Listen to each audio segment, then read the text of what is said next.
I will call the July, where am I? July, start with the J, July 7th, 2022 Planning Board meeting to order. And I will begin with the roll call. John, I am present. Rebecca? Here. Phil is excused today. Neil? Present. Mike Ahern? Here. Mark is excused, yes? Yes. And Susan? Here. Alternate members, Zach of the Select Board, Mike Bouchard, Peter, and Guy. All right, so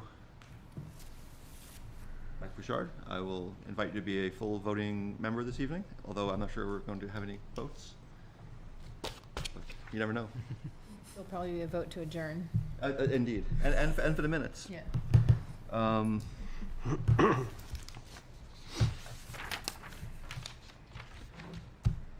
All right, so next, where am I looking at? We have the review of minutes from our last meeting of June 16th. So I'll give you a moment to look them all over if you haven't already, and let us know if you have any amendments or questions.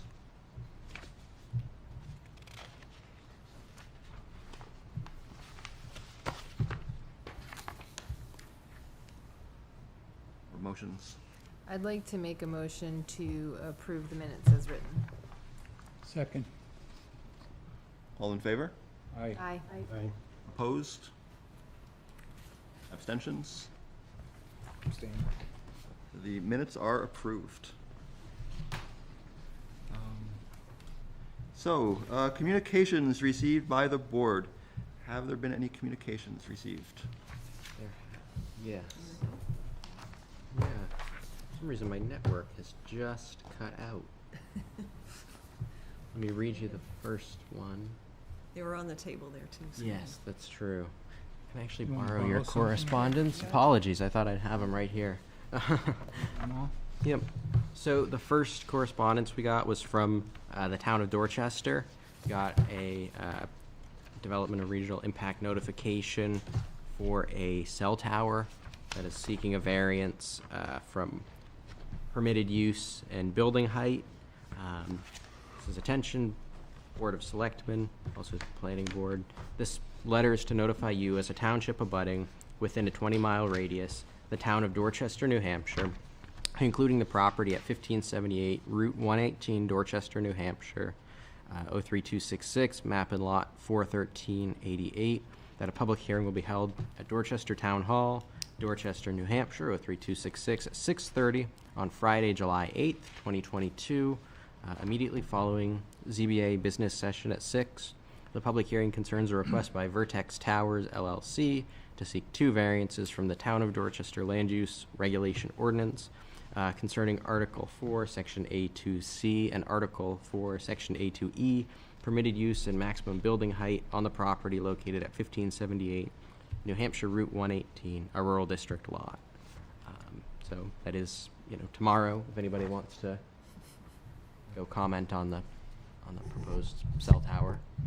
This isn't because of development of regional impact, it's because of the state statutes with the cell tower development, right? Is that how, it's like 40-mile radius they have to let towns know? Is that how that works? we were gonna check on that, and I guess we didn't. Okay. It's one of the statutes. Yeah, I that they're requiring, so they fulfilled their notice requirement. Yeah, Mhm. yeah. Which was good. I mean, I think it's pretty standard for Mhm. Yeah. We get a lot of those. the cell towers, yeah. They have a hardship. They have a hardship. Mhm. Let them decide. Yeah. If somebody wants to go and comment on behalf of the town, that would be. You have to go to Rumney to use your cell phone. We also one? received, this other, a notification to the planning board addressed to the Town of Plymouth Planning Board from Craig Diekman and Associates. And this is also included in everyone's packet. So it's an informational notice to the town regarding, regarding some property in town. There's some questions in there regarding both a boundary issue that that their client has, I suppose, as well as a question about a typo in a merger that was recorded some time ago. We've checked, our tax maps appear to be correct as far as the merger that's recorded at the registry. And they've recorded this notice at the registry as well. And so, something we can continue to look into if there are any concerns on behalf of the attorney that we can help with, but essentially we see it as probably having been resolved. Okay. Yeah, I was trying to work through, it's a lot to work through rather quickly. Yes. But, so it looks like it's not really an issue for us to Yeah. handle anyway right now.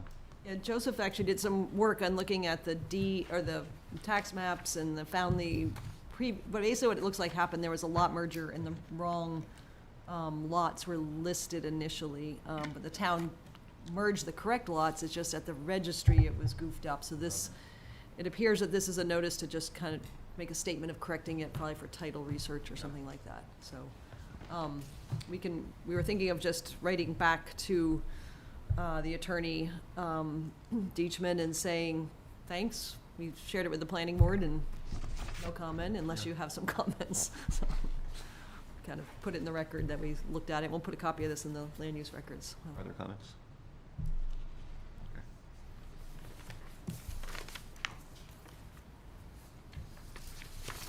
Okay.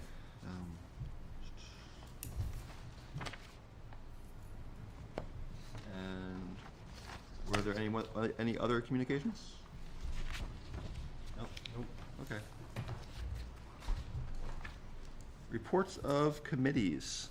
Does anybody have any committees to report from?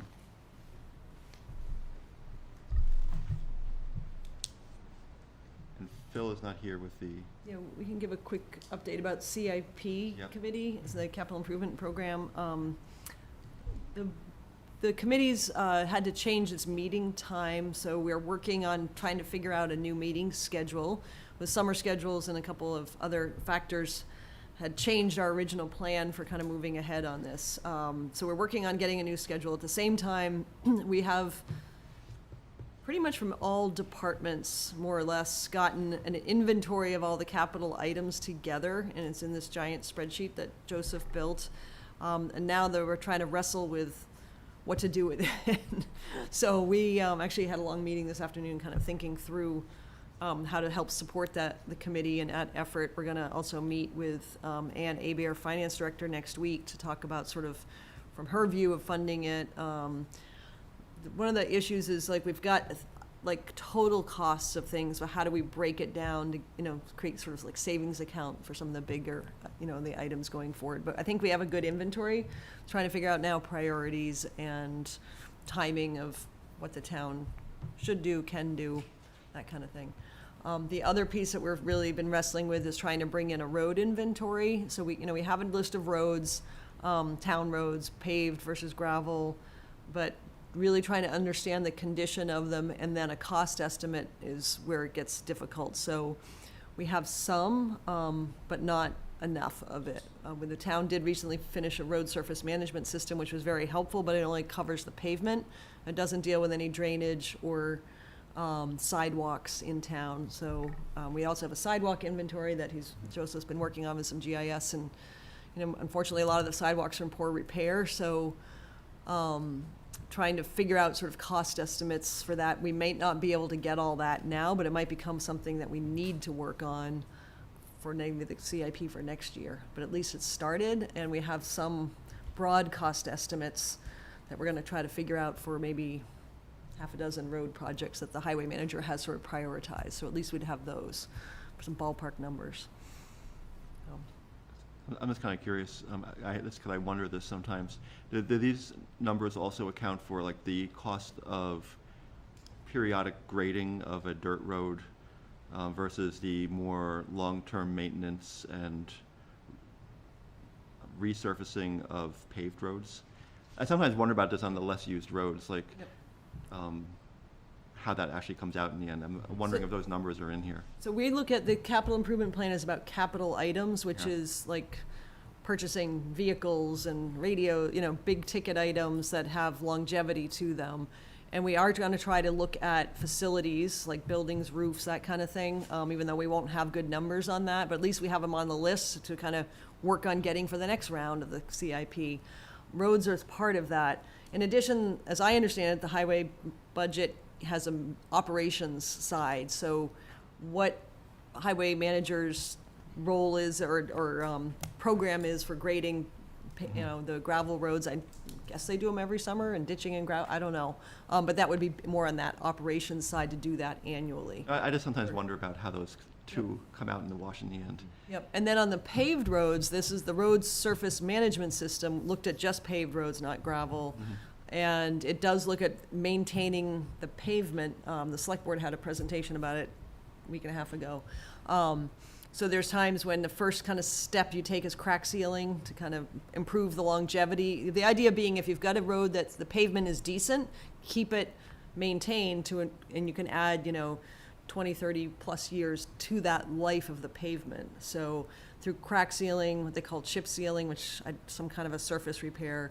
And then the next phase is like milling it down a couple inches and repaving, or then digging deeper, for more of a rebuild. So you try to put off that rebuild by good maintenance, sort of patching and fixing rather than letting it just fall apart and, Unpaved roads would be routine maintenance, Right, yeah. except for culverts, I think, would be capital investment. Yep. No, I thank you. I mean, I kind of get that one falls in and one falls out of this. Just in terms of like long-term accumulating costs, I just sometimes wonder about that, but it's probably a separate issue. Roads are paved when you get a traffic count that goes beyond a certain number of vehicles every day. I think it's 50 or, I'm not sure what the number is. Thanks. All right. Up next is new business. Site plan review regulation preliminary discussion. So, Joseph and June sent out a draft of design guidelines and several pages, and there's a lot of interesting stuff to go through there. And do you guys want to make a statement before we start looking at this, or? I don't know, we struggled in how to present this because we started trying to do it in tables like we done before and track changes. It's just so much change to it that we kind of made that decision to just go through what we're looking at now as new guidance for that. So you're not seeing what we currently have, which in many cases, as we've talked before, is very vague, having adequate, landscaping, or what does that mean? So, the goal of design guidelines is to set guidance for an applicant to know what that sort of threshold of what the board is looking for, and give some specifics to it. So then that helps them actually design a good plan, and then it helps make it go smoother. The board can always waive, they can be more specific in asking for a waiver for something, and then the board can kind of think about how that fits at that site with that type of use in the context of the town and make that decision. So we're trying to give a bit more specificity, and by breaking it down into some sort of thoughtful categories about roads and traffic, pedestrian, parking, loading, snow storage, that kind of thing that we've added in there. So some of it's reorganizing it. A lot of it is new and different, but we looked at many other examples. We looked at model regulations. We looked at designs for DES standards and other areas and tried to give some guidance on, to what we felt was appropriate for this community and for hopefully this board to be able to work with better. And because this is really what you should be thinking through as you review a site plan. Does it, are the roads constructed in accordance with the regulations, the subdivision regulations? Is everything safe? As we go through each of these bulleted or listed items here. Just for fun, we did take this, and basically all of this text is on this sheet.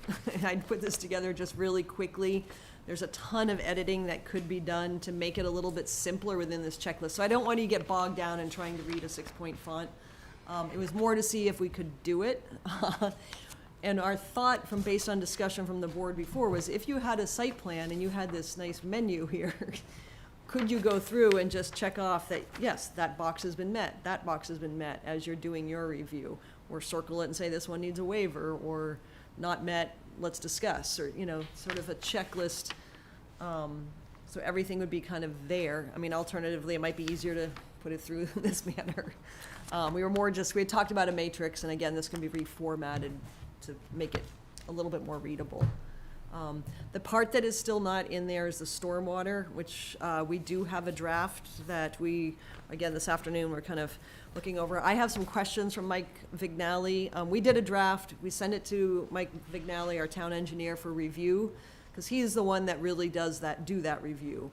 He's responded with some excellent comments, so I need to, but there's a couple areas where I need to talk to him, or we need to talk to him to get a little bit better insight before I can better explain it to you. So we've held off on that part. So that would probably be at the next meeting, to try to address that a little bit better. So, I don't know if that kind of helps, you know, give an overview on it, the thinking behind how we sort of built this. It's been a bit of work, but hopefully, you know, I guess tonight what we were looking from the board was some guidance on what do you think? Do you want to go through it bullet by bullet, you know, and pick it apart? Do you want to do that, you know, topic by topic and kind of go through it? That would help us so we can know how to move ahead, you know, with these standards. And we also have administrative sections that we've been working on and that kind of thing, so. I mean, my gut reaction was, first of all, like, just thank you for this. It's clearly a lot of work and a lot of like complete rewrites in some places, and reorganization. I mean, I was looking back and forth between this and the current one, like, and just seeing what has changed and how things were reorganized.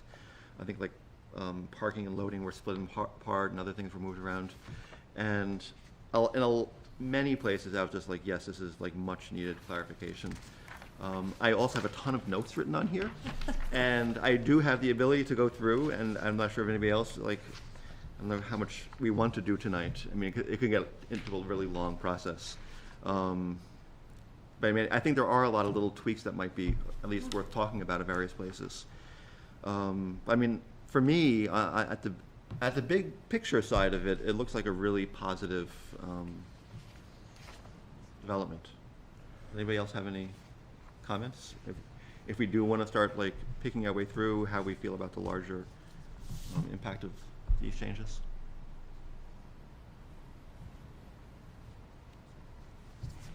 I have a question. When I first go through this really quick, is this for when you say site plan and applicants, is this both commercial and residential?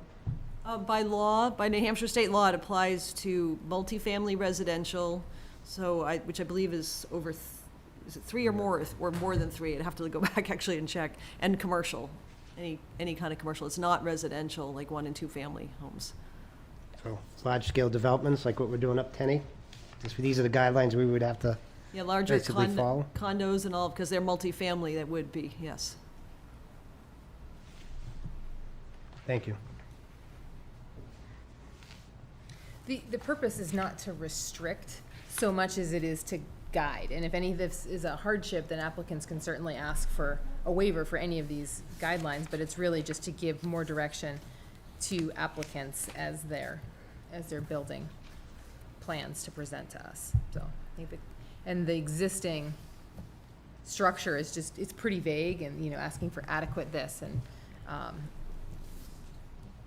different things of, you know, landscaping that's adequate, and it just, there's not enough definition there. I think it leaves a lot to, It's confusion. yeah, it leaves a lot for the applicant and also for us as we try and review applications, trying to understand, like, are they adhering to the regulations that we have, and, you know. So rather than like them guessing at what we want and then us guessing at what these mean and what we want, it's just a clearer set of expectations are laid out. And then, yeah, if we decide we want to waive something for a particular applicant for particular reasons, then we still do that.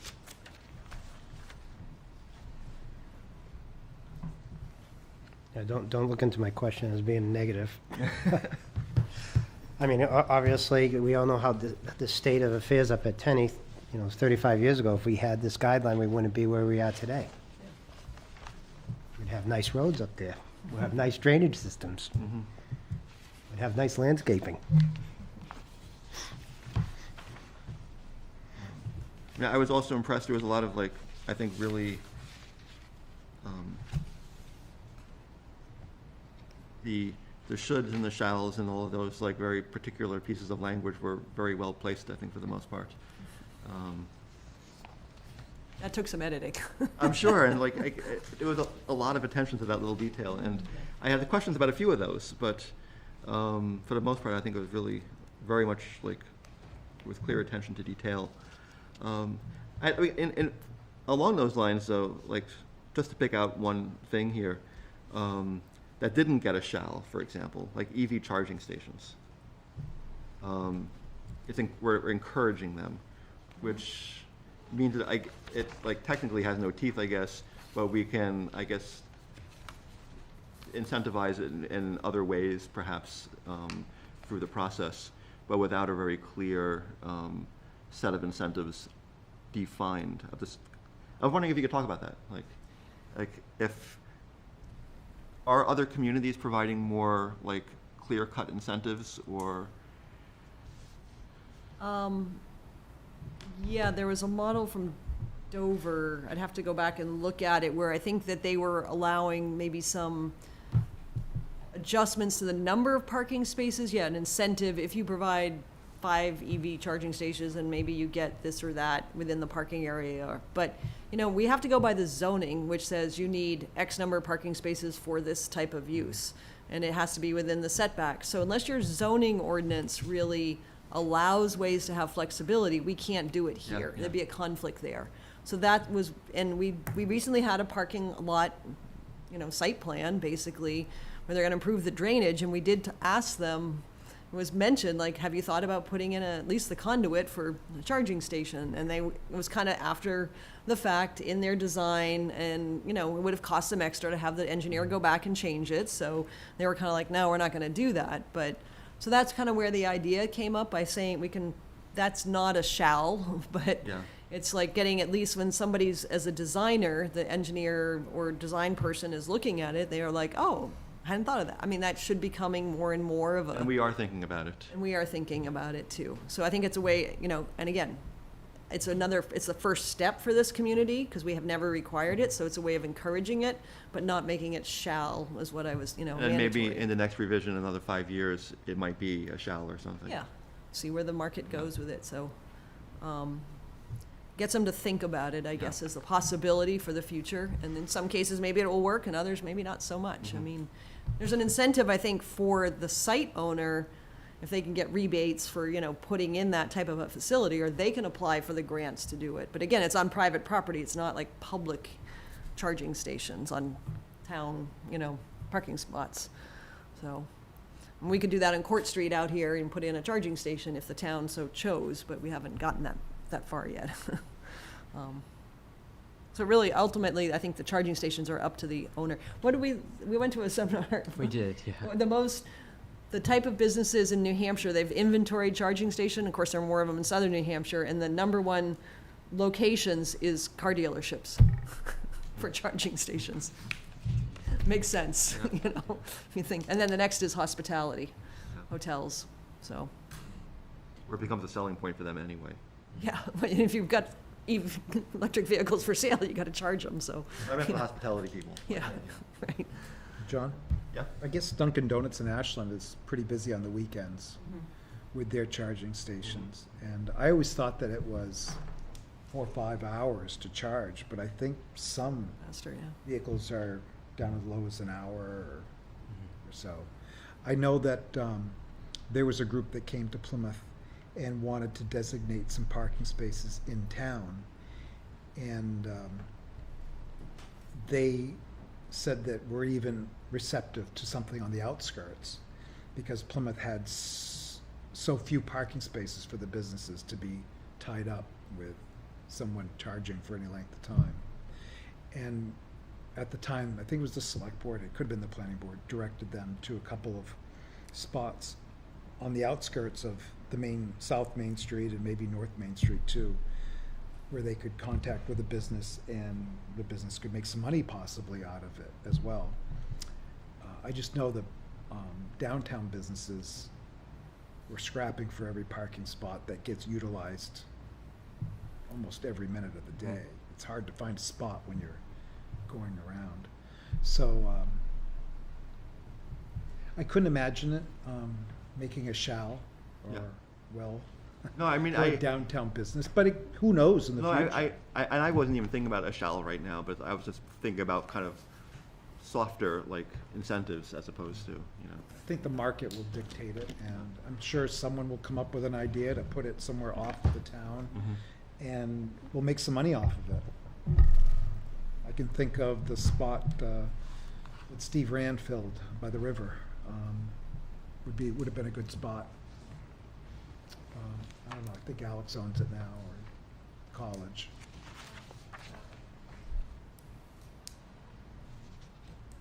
So, yeah, so I don't know how anybody else feels about, like, I don't want to be the one person, like, I did make a whole bunch of notes on, like, all of these, and I don't want to be the one person kind of picking my way through that.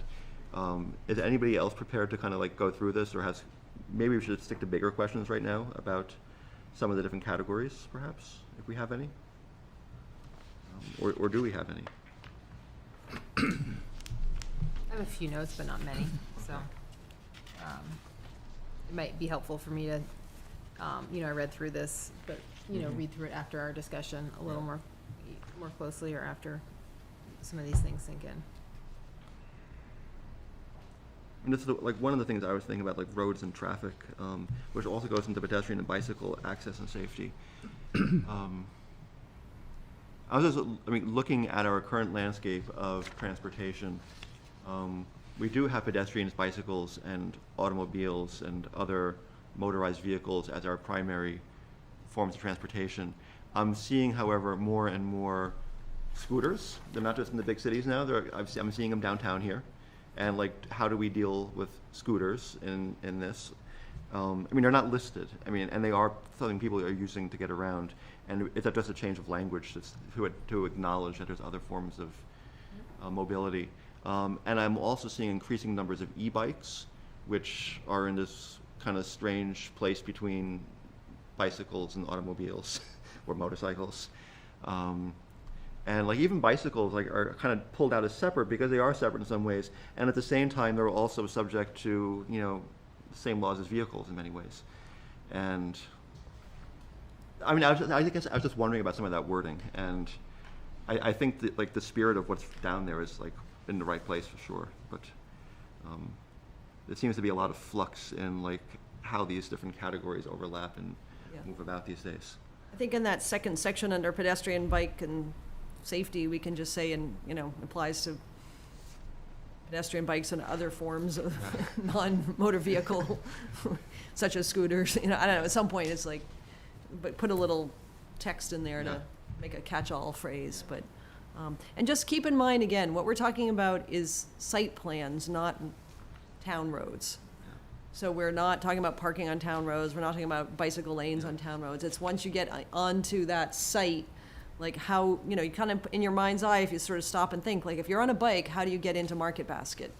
Like, is it safe? Or Walmart, those bigger things, Hannaford, those are the kind of scale of stuff, as well as Rite Aid and CV, the smaller with high traffic volumes. By design and the type of business, they have high turnover of traffic, but an office building, a restaurant, like out on Tenny Mountain Highway, if you can, skipping the fact whether there's a sidewalk on the highway or a bike lane, once you enter that site, is there something that in the design and the review, you can just make sure it's been thought of, like, as a means for that point when people start using it that way more. I guess I did have one question about a category as opposed to like nitpicking through language. Outdoor display areas. I was wondering if this is, this is something I think new that wasn't in our current regulations. And is there a problem here that we're addressing, or like what is gained by adding this? I'm just kind of curious. I mean, I understand that, you know, there are these outside displays, and It is typical in many communities to have something like this. You know, there were some communities I saw that were very specific about the amount of area. You know, I tried to pick a number that seemed reasonable, but if you think about, you know, it has come up in town before, years ago, when, you know, you see a site plan with a big parking lot, and you get you know, maybe they go to the zoning board and get approval for more than that 125% of the minimum, you know, the number of parking spaces they need. And then in the spring, a big chunk of that parking is filled with bags of mulch and plants and outdoor landscaping material. yeah. So if you need that parking, why did you need it? You know, either, or you are designated as parking for peak periods, and we'll reuse that for outdoor display, and it kind of defines where that is. So that's why, and then the other, you know, sometimes outdoor walkways, lawn area can get kind of filled up with, you know, that might affect site circulation. It could affect visibility, pulling in and out, in terms of putting too much display in setback areas, if it's bigger stuff, that kind of thing. Where the business effectively becomes much larger, so everything that's calculated based on the square footage is then, something that's, you know, much There's some larger. types of businesses that lend themselves to needing more outdoors, you know, so then it's like, well, then, you know, tell us why, and then we can work it out, you know. So there's some flexibility in there, but in general, you know, if you've got a walkway to enter the store, it's not getting filled up with, you know, stuff for sale. Kind of putting some limits on it. So it's, again, a safety for people that are mobility, and, you know, that's really the intent behind it. So. That's kind of what I was assuming. I was just, I was kind of weighing that in my own mind against the fact that, like, especially on a more like village commercial as opposed to like Tenny Mountain area, there's not a lot of room for stuff outside. But at the same time, there's a certain kind of street life you get by having stuff outside, and I was just kind of weighing those issues in my head as well. I was like, I wouldn't want to limit that too much, but on the other hand, you don't want to have too much clutter. So I guess these percentages we can talk about, but they're probably pretty good, I guess. Yeah. Keep going, John. You said you had other ones. What's that? You said you had other ones. Oh no, I mean most of the other stuff is like nitpicking little which I think we can probably save when we're kind of doing a closer read, probably after we had some more time to digest. Do we all feel that way, or?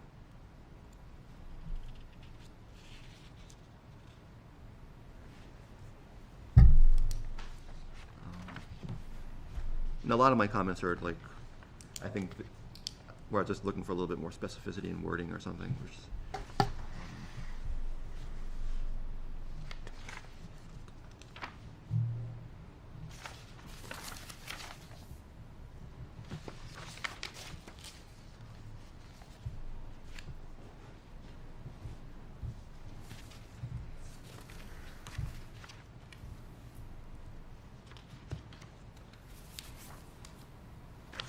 actually, I guess my only other larger question. I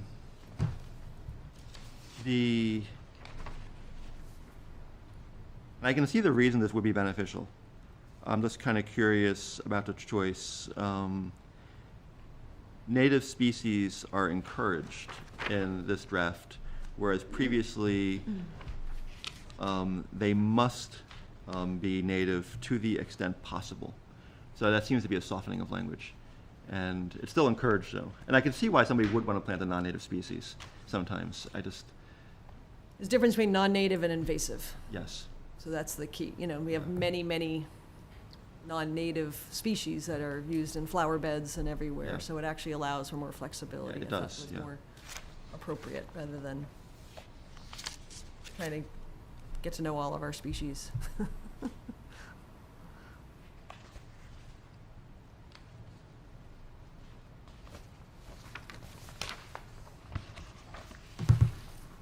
But we can, you know, again, that was just my thought behind it. I'm not saying it has to be that way, but. I was kind of mulling it over in my own mind and saying, Yeah. on the one hand, I really like the idea of encouraging native species.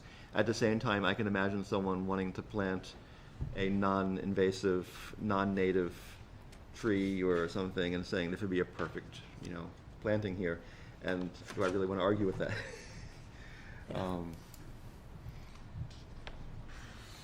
I see benefits on both sides, and the flexibility is probably, I guess, appropriate.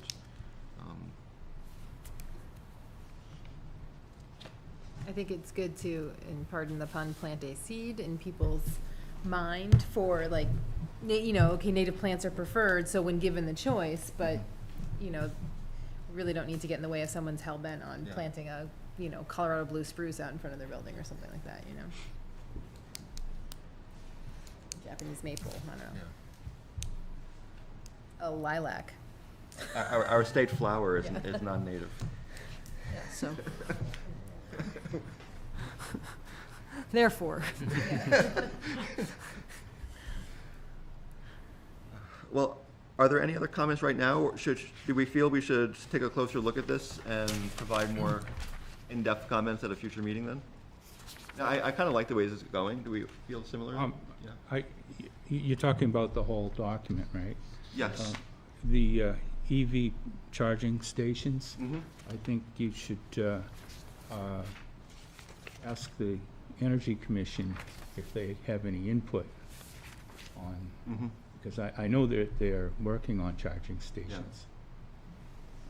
So even if we don't offer our own incentives, they might have theirs, or, They might have some Guidelines, ideas to yeah. share. yeah. That's a good point, Neil, because these businesses like ours, we fall under the co-op, obviously, they provide the transmission and the energy, and there's a special ski rate that ski mountains follow. We get 50% off on our energy. The issue is that we can't bring any other energy-generating systems onto the property.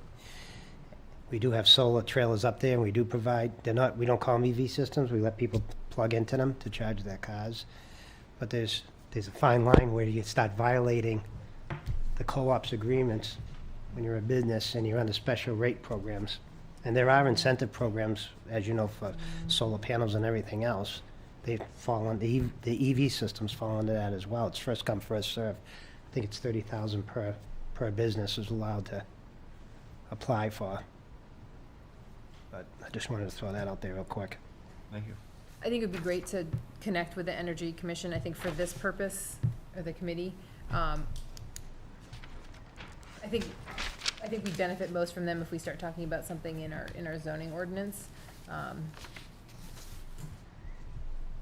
I'm always for collaborating with them, so, I think that this, to me, this is sufficient for, you know, for our site plan regs for now. We can let them know that it's Yeah, on no, it. I think that's great to connect with them about that. So perhaps at our next work session, if we also start to get more of the stormwater and other stuff worked out, we can give a more in-depth full review and kind of detailed comments. Yeah? Yeah, I we were, I'd like to add that the PCC, the Conservation Commission, is also looking at doing, you know, they were doing a natural resource inventory of all the assets that the town has, and that kind of put inside. But they are looking at other grant money, like from the Energy Commission, by having a unified trail system that allows, just like you, I'm going back to the pedestrian bicycle system now, I'm going to comment a little bit more on it. By having a trail system so folks can use their bikes and scooters and so on, and we do recognize that there's an issue over by the Market Basket area and so on, and that group right now is investigating all that. I think we have a meeting in 2 weeks. I'll be able to, if we do come back to this, we'll have a lot more data that we can share on a couple of these things that deal with the Energy Commission, as well as what the Conservation Commission is doing about invasive species as well. I don't know if they've talked to you, but we have some serious problems here with the waterways along the rivers and so on that we need help with. But I'd like to go get into this, have some more time on this myself personally. Yeah. Thank you. The last I knew, the Conservation Commission had committed to acquiring a special computer for developing an updated master plan. Is that right, June?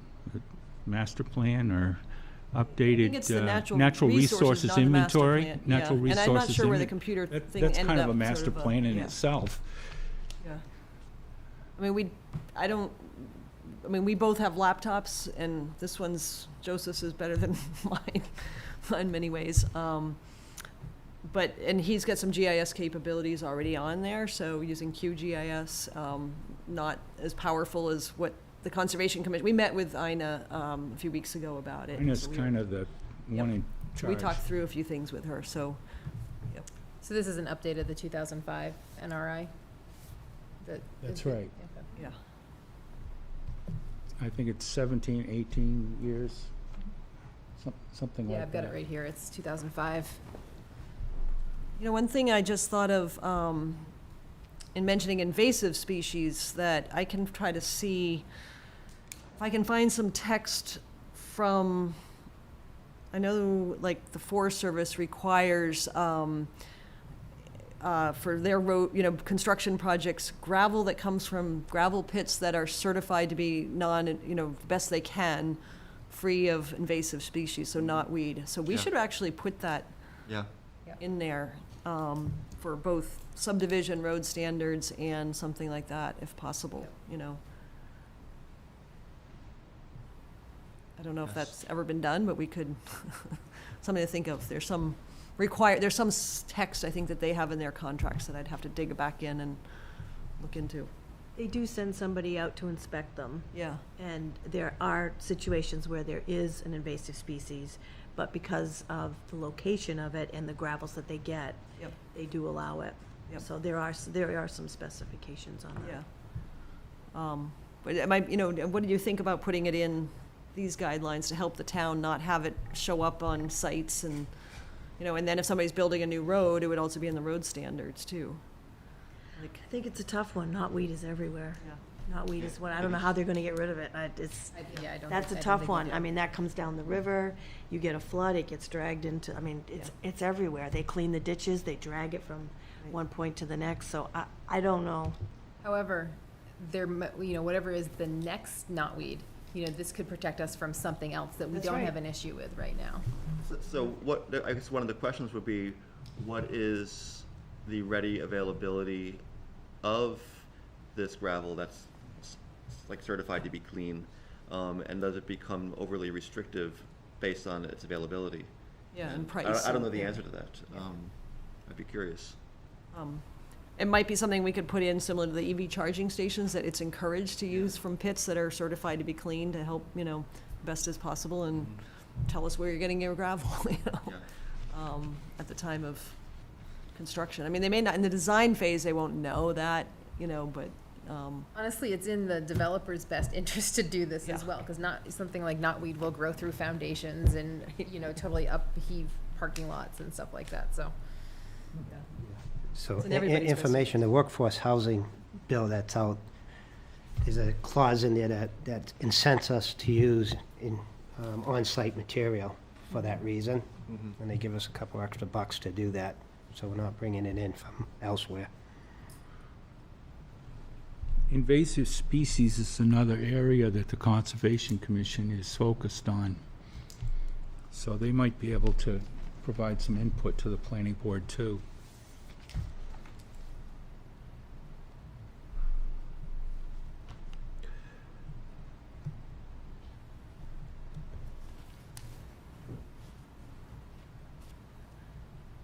Okay.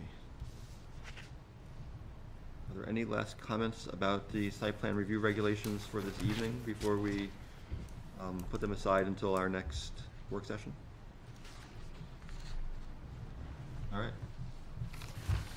can I just add that, I guess, we talked about, Joseph and I talked this afternoon about, kind of our next step is the stormwater. If we had any, if you've got specific comments and you wanted to start sharing them with, typos or anything easy to fix like that, that would be helpful as you review it.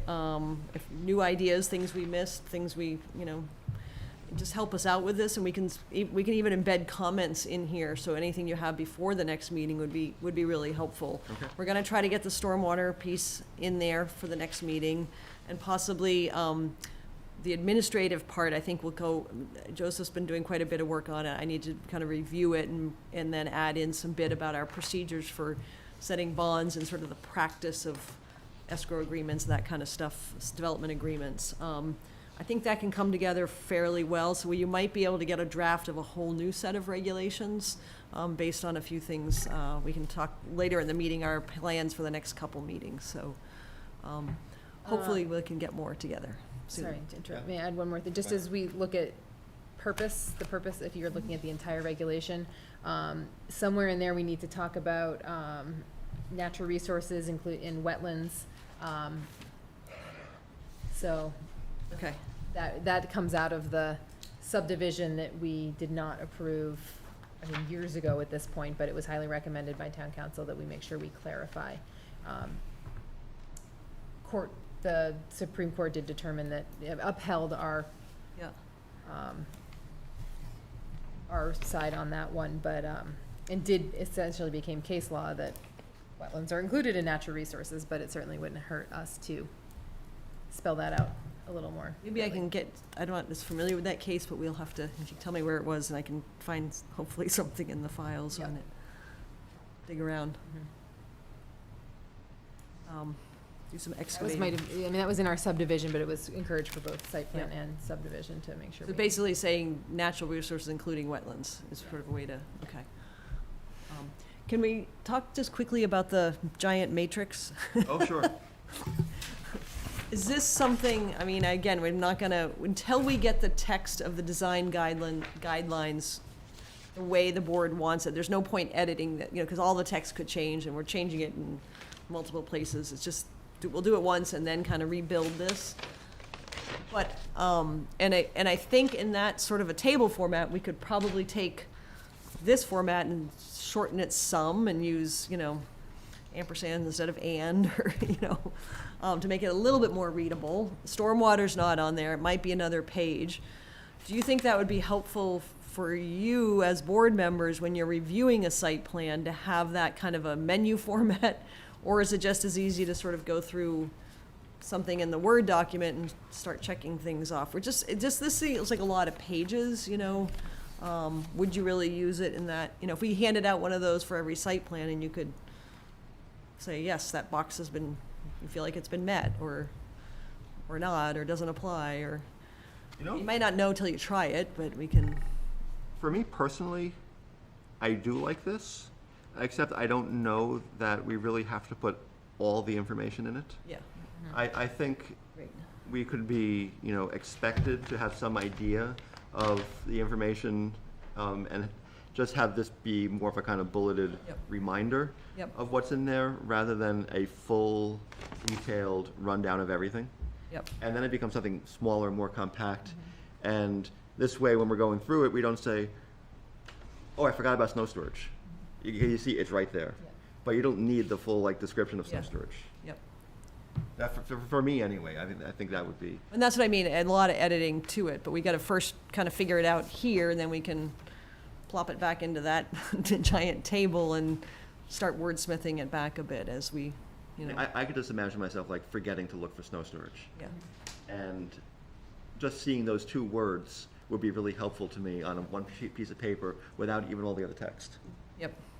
On this thing, it says, one of the bullets is, the site shall be designed to accommodate snow storage. You don't need to put that, you have snow storage, and that kind of implies that, and then you just go to the second part, 20% of parking area site, for snow Yeah. storage. So we could take out about half the words in that. That's the, again, I haven't done that, but it just was more, in your, just thinking about how, if that's a format, rather than just a specific little checklist that goes through it. I like the concept, but for me, going in multiple directions is challenging as far as my reading of this. So reading down and over, I would serve, for me personally, and, I can adapt to this if this is what everyone else works on, but a vertical, I like checklists. So, but if, I can certainly work with this too. It's helpful to just have all these things. I like the idea of having something like this with something to just look through so that I am paying attention to all these things. Otherwise, I mean, I guess we should all have our site plan regs open when we review applications, but that's not always possible to have something that's holding us to the document that we've agreed to use as our shaping, I mean, our thing that shapes the site plan review process. yes, I mean, I agree. And I think too, I mean, I like these charts sometimes, but to go through something, where I just saw like parking and then maybe a few bullet points under it, to just give me the reminder of like, these are the things I'm looking for, maybe a percentage number just to jog my memory on that, and have it maybe be multiple columns on one page of like bullet points or something, for me would be enough. I mean, I don't know how others feel about that, but I mean, for me, this is like, in some ways, harder to read than the actual document. Yeah. But I like the idea of compressing it down into something that I could just check off on one page. Yeah. For me, sitting at home, this is great, Yeah. because I can sit there and peruse it and have my own. This is good, I think, in a meeting setting. Oh, that's a good, I prefer this in a meeting setting, but this one I can sit and just zone out and listen to and look at it. That's great input. Well, we'll work on something, I don't know, along those lines. At the More end, readable. at the end of the day, we say, me and board and so on, and this is for the applicant. Isn't the applicant our customer? Isn't it supposed to be, what's the best for the applicant that doesn't confuse them, makes Yeah. it easy as possible for them? Yeah. And to me, the matrix is This just might like, be easier. I Right. agree. Yeah, I think so. We could take something like that and put it as part of the application form, so they're filling it out and checking, kind of crossing off each box, or, I don't know, fillable form. really, I think the background with this was something that wasn't necessarily gonna be forward-facing, it was gonna be more for us, just to make sure we're holding to the here applicant, I regulations. was thinking applicant. Yeah. Well, we're an inclusive community. All right, we can keep thinking about better way, but along that kind of menu sort of placemat format.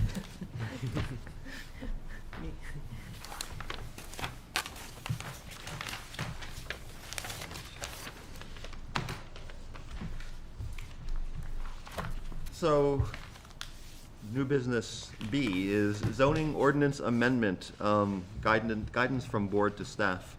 So we've been talking quite a bit over the last several months. We went on a couple of site walks of downtown, Village Commercial, and got some pretty in-depth discussions about what's working, what's not working, what we might like to see, and what we don't like to see, and I think that those walks, actually seeing everything firsthand, being able to talk about it together while actually looking at it, not just like staring at the room here, were really helpful, and led to some really fruitful discussions. And so I guess, the question is now, like, does anything come of that in terms of zoning regulations, and how do we move forward with that? And it seems like there's a whole bunch of different potential options on the table, from do nothing, which it seems like a lot of us saw things that we would want to do something with. And then the question is, if we do something, I mean, you can add more options in here, but like, it looks like the options we were talking about were some quicker fixes to the zoning ordinance that we might be able to talk about for this year. And then there were what were presumably could be longer term visions, where we were talking about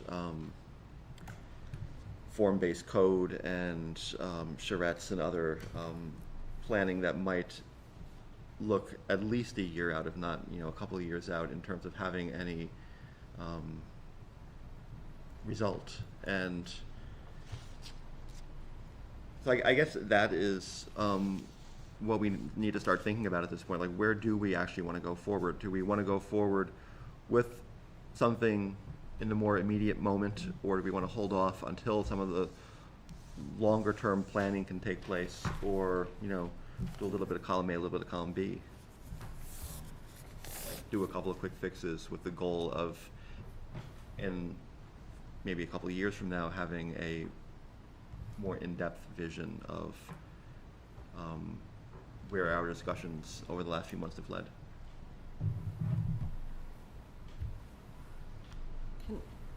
Can we add Yeah, I a did. little bit of a preamble too? I'm sorry. Sorry, John, we didn't have a chance this afternoon to catch you up on our thoughts that we Oh, had. that's- Yeah, Joseph and I had another long conversation this afternoon about having combed through the zoning ordinance about what are things that we see for this year that might be, just issues that come up and have been problematic in ways. There's two areas that are just basically kind of administrative that we looked at. Our criteria for variances needs to have a small update to deal with some accessibility issues, right? It was, there was a change in the statute of several years ago, and that never really got caught into the text for the criteria when a variance is granted. So we thought, that the statute's there, so it's not crucial. But if we were making some changes, that's an area we would want to dig into a little bit and just make sure our text is up to date, okay? Because that does get tweaked, and we were just waiting. We have some discussion about changes to recent enacted by state law, changes in the last legislative session that we come up next on the agenda here, but nothing really for zoning particularly. We missed this last year. I missed it. There's a remnant in the criteria for special exceptions. I don't know how I missed this one, but Part G, there's a whole set of criteria for accessory family dwellings. And it looks like that term accessory family dwelling was removed from the ordinance. They used to be there, but when the town adopted the accessory dwelling units, the ADU standard in accordance with state law, the accessory family dwelling term kind of went away, but we still have these criteria for it. So it's like leftover stuff that should just be eliminated from the, again, not crucial, not worth lots of public hearings or, Yep. But so those are sort of two administrative areas that would be nice to do a little cleanup if we're doing other things, I think. We have, not recently, but we have had a few calls over time of really on High Street when the town was able to remove the burned out building. That now, and it's been down for more than a year.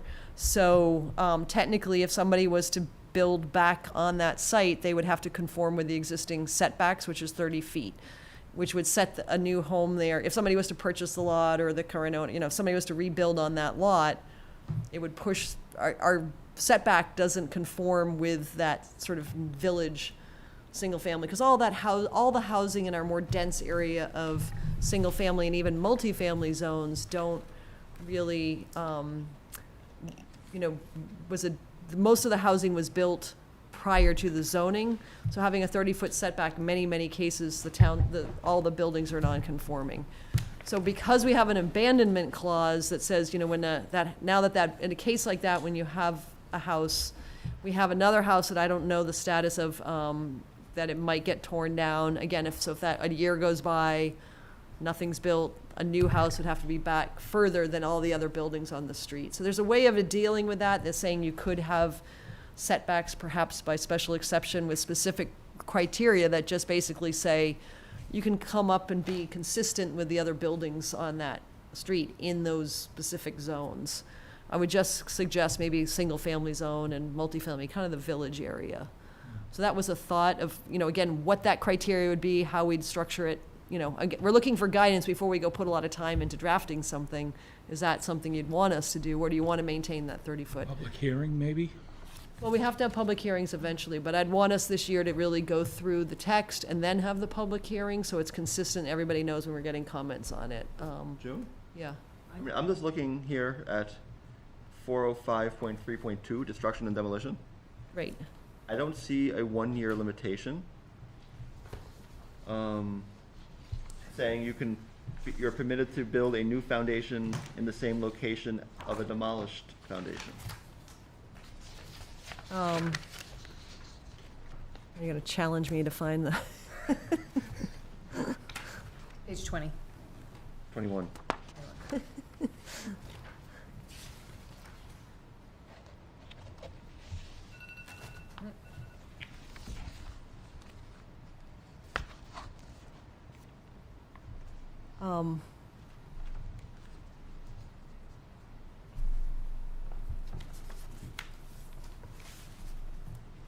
So, correct, that part states under, if you can reuse the existing foundation. In this case, the house was torn down and the foundation was collapsed and gone. And which is often the case in a fire, you reuse the foundation. This is so- not intended to prohibit a property owner from reusing a foundation remaining after destruction or demolition, or permitting a new foundation to be built in the same location of a demolished foundation. Yeah, but the idea that, as I interpret that, is to be,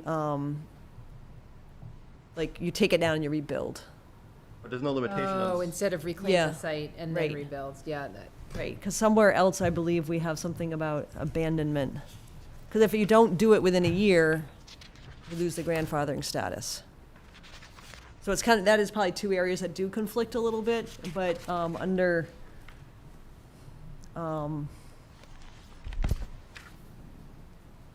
non-conforming, Is that just page 20 right before? it's page 19, I mean, and then it goes on to. oh, abandonment. well, rather than, Yeah. we can look into it and to help clarify. Yeah, if it's, because I feel like Sorry. that's exactly, when we talked through the Yeah. non-conforming section, that's exactly what I was trying to, Right. thinking about this space in particular.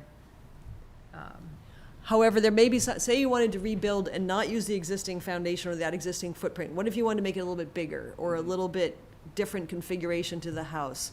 Having some text that would say you'd, by special exception, as long as you're kind of consistent, you know, and what if that foundation happened to be really different than all the others on the street too? Yeah. You know, I think there's a way to make it more flexible, to encourage good design on a street, so more or less the building line is maintained, rather than a specific 30. I've seen text somewhere else, it's just a matter of us finding some good Yeah. example and giving better clarity, because clearly we're puzzled by this tonight too. So, No, I would totally agree that having even more flexibility to yeah. ensure that we can follow like consistent step backs would be wonderful. Yeah, again, just in that. So does that sound something you would like us to move ahead?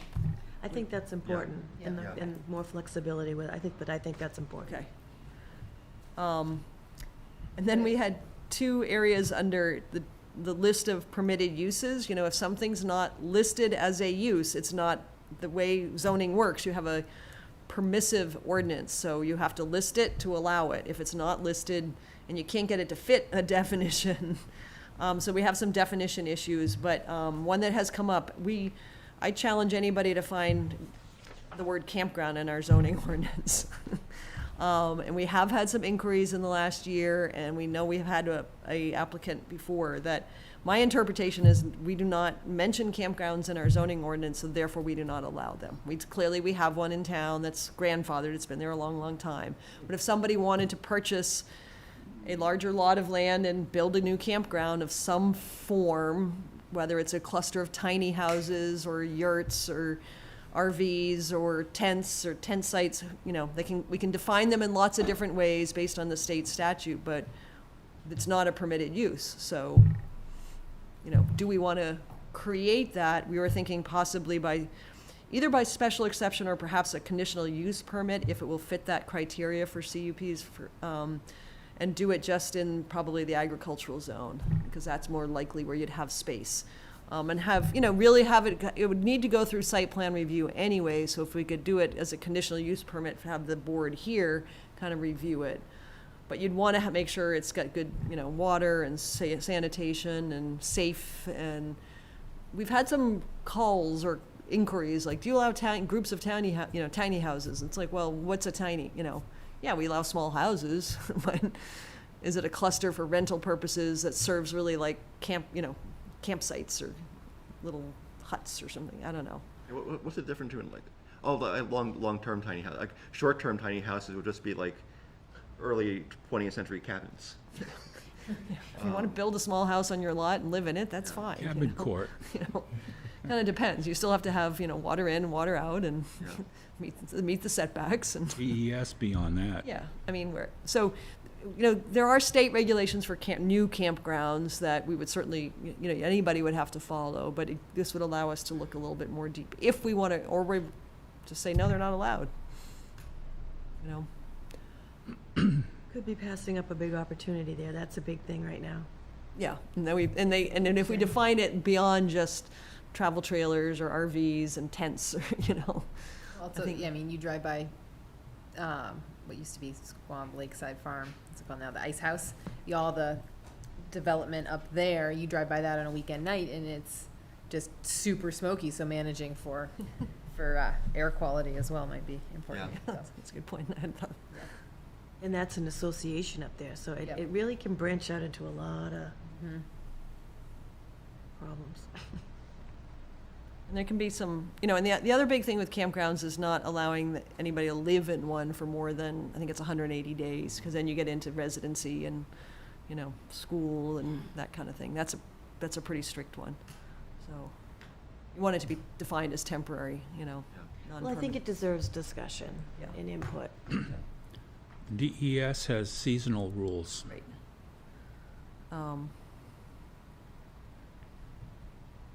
So that was one that,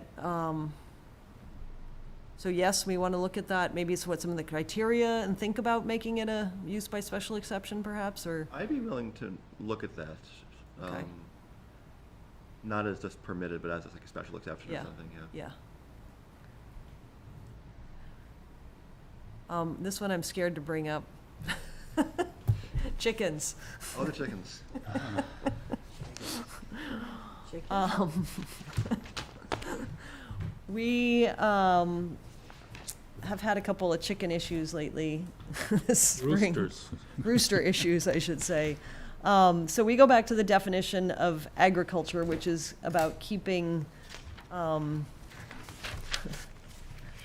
I believe the board's discussed it before. I'm disagreeing with what you've heard before, so be it. Agricultural includes the use of land for farming, dairying, pasturing, floriculture, horticulture, forestry, and/or animal and poultry husbandry. So that's really the only place where it's mentioned. So agriculture is not a permitted use in the single-family residential zone. What page is the definition on? Oh, I can just look it up because it's alphabetical. They're alphabetical, on page 2. So is the concern in the residential?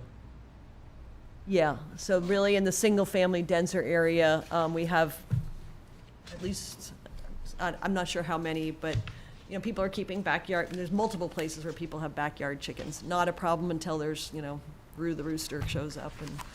We don't know it's a Most rooster. communities have allowed this by limiting like no more than 6 or 10, birds, and only females.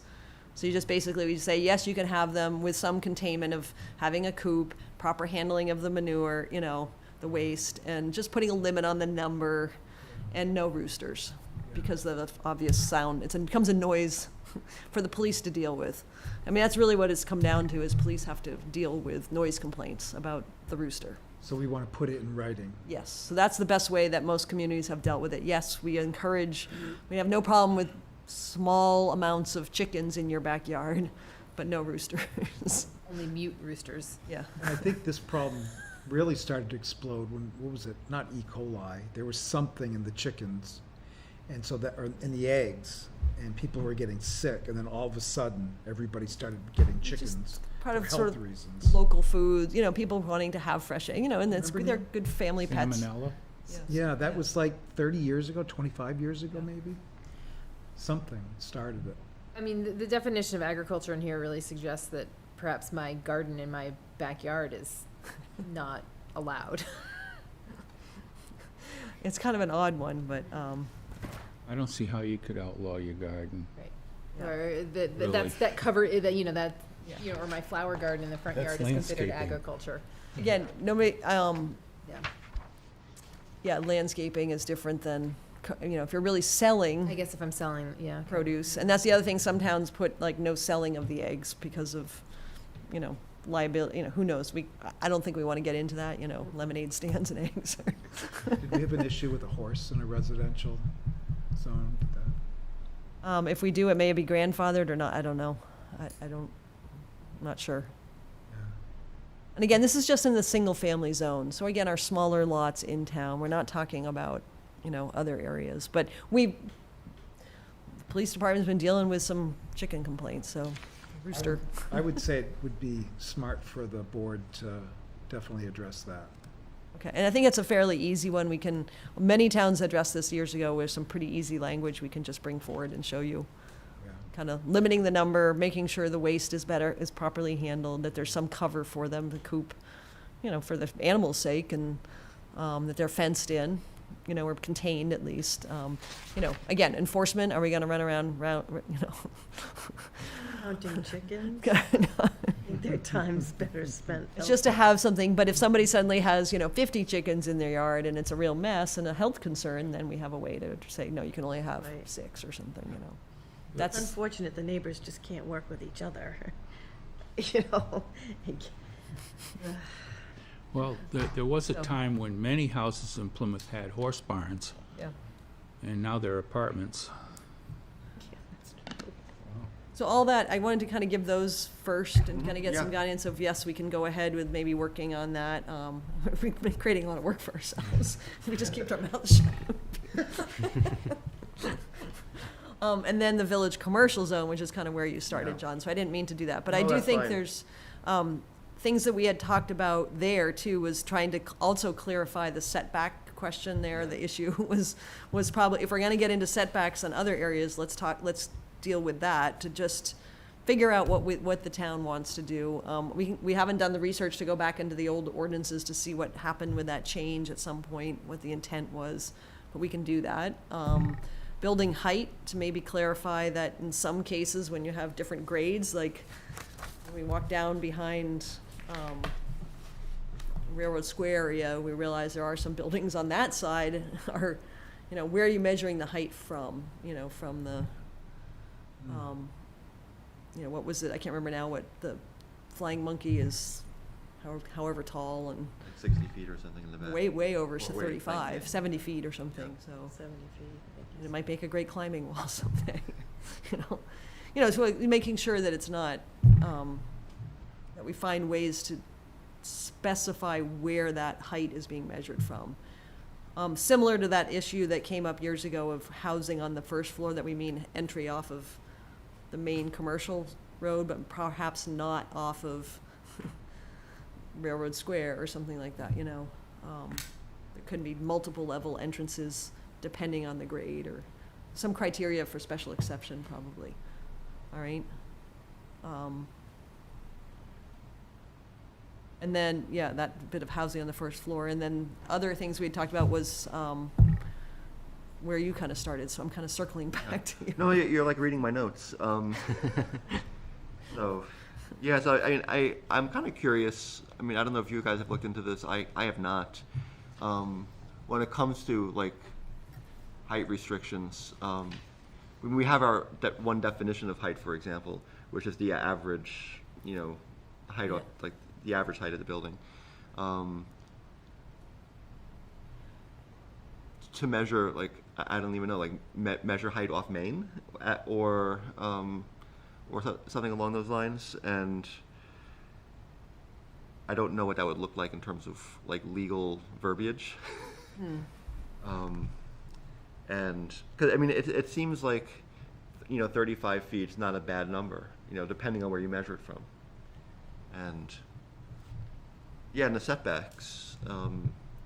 Looking on South Main, there definitely is some developable land there, and our current setback laws would seem to, I mean, and at least in my opinion, promote development that would not necessarily be in the best interest of downtown.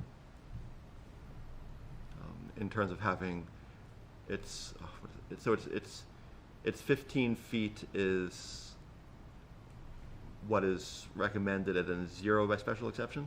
Yeah, 15 feet in the front with 0 allowable by special, and 10 in the rear with 0 allowable by special exception. I think it's supposed to be 0 as front, side, and rear. But And then would if you want to go more, you want to go up to 15, you have to get a special exception. But you looked into this. Thought it was. Yeah, we looked into the change, and at some point it was previously like just 15 and just 10, and then it was added at some point that 0 could be allowable by special exception for front or rear. I think it was, I'd have to look back to find the exact year that the change took place, but yeah, that would be the current sort of verbiage. So 0 front, 0 rear, I think is, you know, when you look at a lot of what's there, makes sense as a you know. I mean, even a few feet doesn't seem like it would be like harmful. Yeah. Like 15 by special exception Right. might make sense to like Yeah. reverse that. Yeah, like have a maximum. I mean, what's currently written in there doesn't make sense. Right. Have you considered a historic district?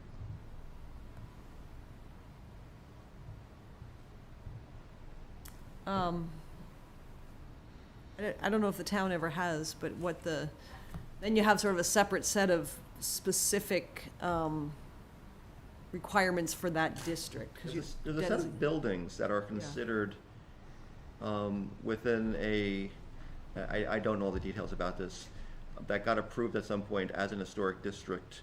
But I don't know that it's basically, this building. It's Yeah. not the church, because that's a new building now. The next one down, which is the old bank, I guess, the Pemmy Bank, I think that was. The post office, and The Rollins Building? maybe. There was a bunch, I think a few decades ago, that were designated, applied for and then designated a historic district. But it's not like a But not in larger the zoning- overlay not in the zoning sense. for zoning, yeah. Right. I mean, It's more like historic buildings that have been like, recognized as historic buildings. the point of doing a historic district would mostly be for sort of aesthetic reasons, really, to preserve the aesthetic of the Mhm. downtown area, I Yeah. would think. And maybe set up some regulations for how buildings are, when they do get renovated, how that happens. So, And, you know, historic district zoning, you'd of course have to develop a whole, you know, set of standards to adopt, you know, have a national register eligible neighborhood. Adopting that into zoning does require, you know, quite a level of, you know, setting up a historic commission and getting the commission, you know, a set of standards that make sense for the district. So it, you know, taking that leap. I can imagine there being some pushback, because it tends to be fairly restrictive. Mhm. Can you foresee the likelihood that a developer might want to put in a high-rise building on Main Street? It's hard to see into the future. At the current moment, I don't really see it. It's premature to even think about it, huh? I mean, I think I mean, currently they can't do that under current zoning anyway. except the state and I- can. Oh, the state can, that's The true. state can. And we do have some high rises in town that the state has done that, you know, and maybe the historic district might, do they have to adhere to historic district, the state, or does that, they get No. they get a free pass on that one too? Do whatever they want. Yeah, so, I mean, it seems simpler in some ways to deal with it through zoning. I do think the variable nature of our downtown, the Village Commercial District, I really do think something like form-based code could certainly work in this. It might be the best solution, because a 0 setback makes sense in some places, but you get a little further away from the core downtown area, and a little bit more setback is gonna make more sense in those neighborhoods, especially as you get, neighborhoods for, you know, like on South Main Street, there are buildings with more setbacks, so to all of a sudden have some that are 0 setback is gonna certainly be a little weird. We have form-based setbacks in height. I mean, I guess like part of where I'm like in my own like conundrum in my brain is I really like the idea of form-based code and see a lot of possibilities there. I also wonder about the fact that probably to actually develop something like that and all the steps involved in that would be a time-consuming process. It would take us a while.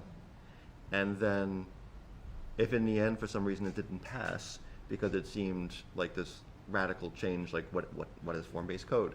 And then we're like at square zero, Yep. and we still haven't like updated our village commercial zoning to like fix potential like immediate problems. And so I'm kind of personally leaning towards wondering if there's a couple of quick fixes while we kind of ponder a longer term, more nuanced fix. I think you read the village well. I think it's a good point too. I 'cause agree with you. We did talk about how a lot of the towns that do adopt form-based code are in a city council type of setting where, because it is complicated.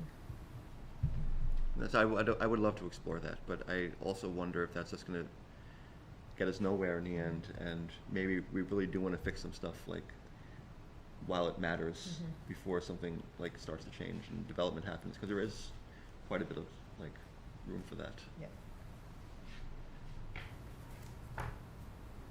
Well, the horizon is always there. Mhm.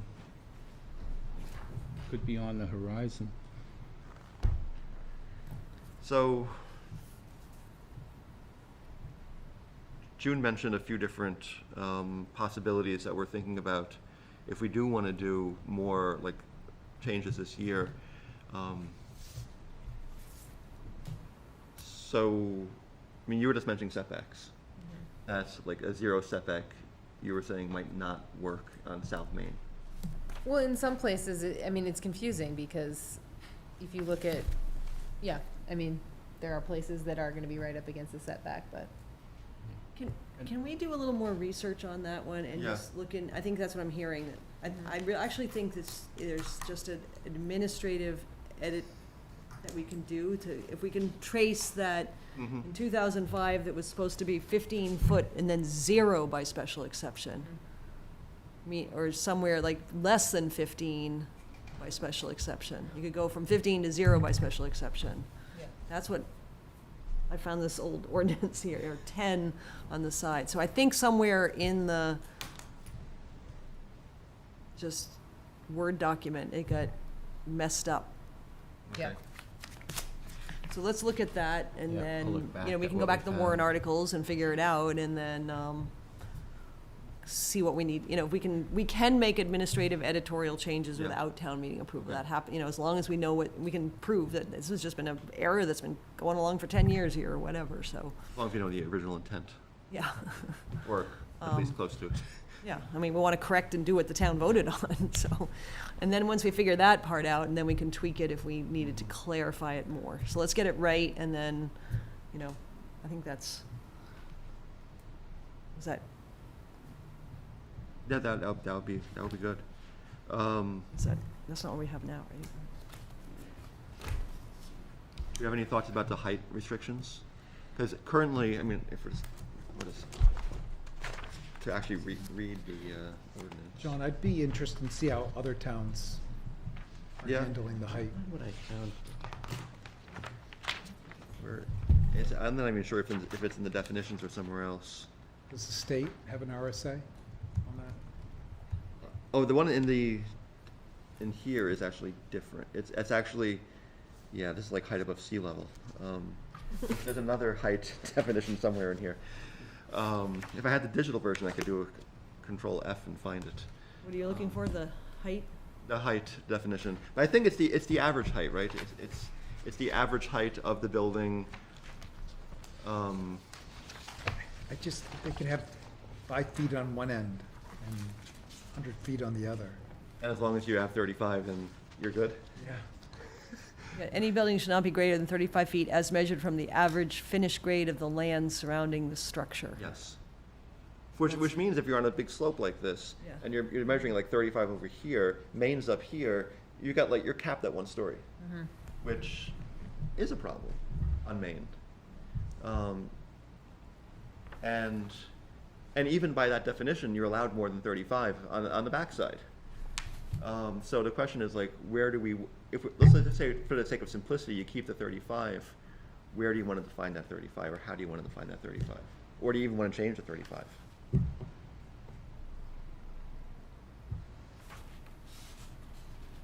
I think changing the 35 might get a lot of pushback, Well, but redefining it might be, the 35 originally was based on the length of the ladders at the Yeah. fire department.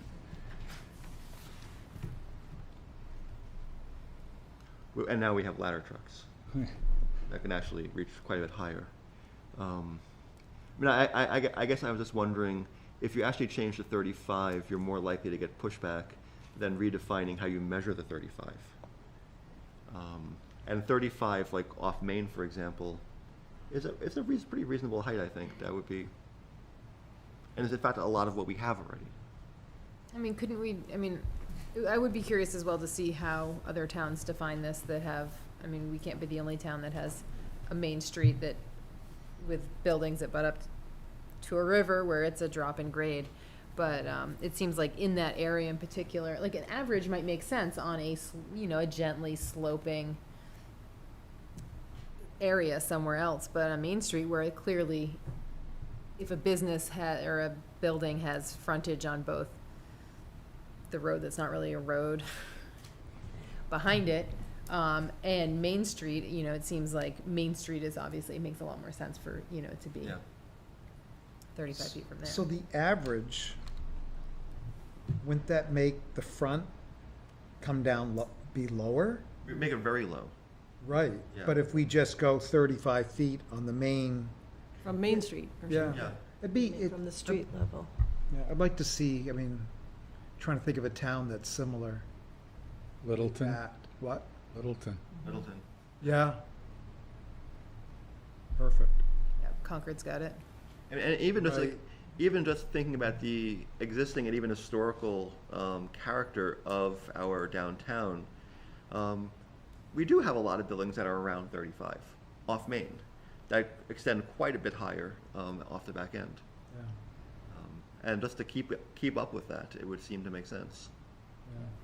But being mindful that if we've got other areas, if we're just talking about the Village Commercial District, that's one thing, but if we're looking town-wide, where you might have areas that are, the front is on the lower side of things, and you're saying, okay, if that's the main street, 35, it just, it changes. I mean, I think we're just like, I'm anyway personally just thinking about Maine. Yeah. Yeah. Okay, why don't we look into some possible solution with the idea of we want it 35 feet from Main Street, but whatever it takes on the other side to get to, Unless the business doesn't have any frontage on Main Street, then, Yeah. and they're at 35 still, Yeah. or, yeah. or, Because even that lot where that old Plymouth Inn used to be, the backside of that would be higher. So if you went from the, so you'd have to do the Yeah. 35 feet from the main street. yeah, And the backside would be, for the building, would be shorter. only 15 feet. So you've got the opposite Yeah. problem on the opposite side of the street. Yeah. There's not a lot of areas that lend to that, but there is one. Which still kind of works. Like, Yeah. Yeah, Yeah. so it's 35 feet from the street level, Yeah. the main If street. you did something 35 feet off the Highest higher point, level on the other side of the street, I mean, that'd be off the You have a deck. big Yeah. building, so yeah. Or the 35 feet off the front facade of the building on Main, which might be slightly different than, that's nitpicking distinctions, but Somebody's gonna find the loophole if you don't, though. Yeah. Well, we'll look at it, and I think we need to look at the parcel map to see, like, Possibilities. yeah, where that could kind of, I like your idea. Why? Like, I'm going to build a 100-foot building with it. All the way down Average to 1 35. foot at the end.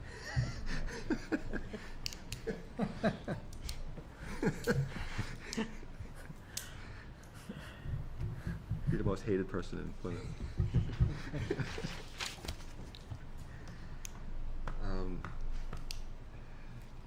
The other thing we talked about on those walks, and it's probably the thorniest issue, is unit numbers and housing. And I don't know if we want to touch that again. I've been talking to some business owners in Plymouth, and every time I bring it up, I just wait to see which direction they're gonna go. And And when you say business owner in Plymouth, do you mean broader Plymouth or village downtown, commercial? Okay. downtown, the village commercial. And each time, the first thing they say is parking. Mhm.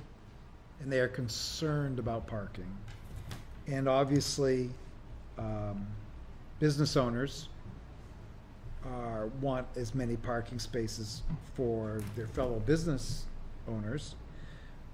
But they also see that residential parking, there's more, there's a need. There's more money possibly in cramming a whole bunch of apartments. And that could eat up a lot of the parking potential that the business owners really need. And I can see if residential came to Plymouth, for Plymouth's sake, I could see the death of Main Street. And I see a lot of dead Main Streets throughout New England. And you go through Massachusetts inside the 495 loop, and there's a lot of little towns that are just dead or dying. And Plymouth is so fortunate that we have such a vibrant downtown, and the businesses are holding on right now. But the main concern is parking, and people drive around 2 or 3 times, and then they just go to a different town, and that's what the business owners are telling me. Parking is definitely a long-term concern in downtown that I'd love to see fixed. Currently, the one thing we do require parking for is residential development in the village commercial. So there would still be parking requirements. But that, if we make it an So that- so that- incentive, so- if we incentivize bringing more residential into the main village commercial, you incentivize it, then they will come. I don't think we're talking about incentivizing it. I think we're talking about allowing for greater number of units in the village commercial area. So, Which, By special exception with specific criteria, and they would need to have parking. However, they could figure that out if they could figure it out. If they couldn't, so I guess the way I see it is parking doesn't, to me, for residential in the village commercial district doesn't seem to be an issue because parking has to exist for those, for anything to be developed as a residence. And it's not taking away parking on the streets of Plymouth. It's not taking away, I mean, it's already existing and belonging to the space. I think, I don't wanna, I think the business owners would, I go ahead. I don't want to, just look at the Old Newbury's building as the only example, because I don't think we can think about this differently for downtown just because of this one area. But that business owns something like 70 parking spaces already, private parking spaces. So those exist. I think the business owners are worried, and there's plenty examples that they'll give, but I think you want to invite them to come here. There's a lot of diverse business owners, and they all want to be heard. And they're worried about residential units where someone's coming to visit, they park in front of the building and they go up and visit. Next thing you know, they're there for a half hour. Or instead of their parking spot off-site, they may just park on Main Street to visit. a lot of people who visit temporarily also go out to lunch at a restaurant. Right, and that's what the business owners want, is people parking for the business, not to go up into an apartment. I'm saying it's not uncommon that they go hand in hand. But I mean, parking is an issue downtown, and I think it's a very much a known issue, and we on this board really can't solve the parking problem. And yeah, I mean, We can't solve it, but we have the ability to make it worse. That's the concern of the business no, owners. I mean, I understand that, and I would echo Rebecca to say that, like, it's already in the ordinance that, like, if you're gonna build units, I mean, yes, there could be visitors, but at least for the residents there, they have to have parking spaces. And we already allow for it. Mhm. And to incentivize, what I meant by that is the more units you could put under one roof, the more units you could put on one foundation, the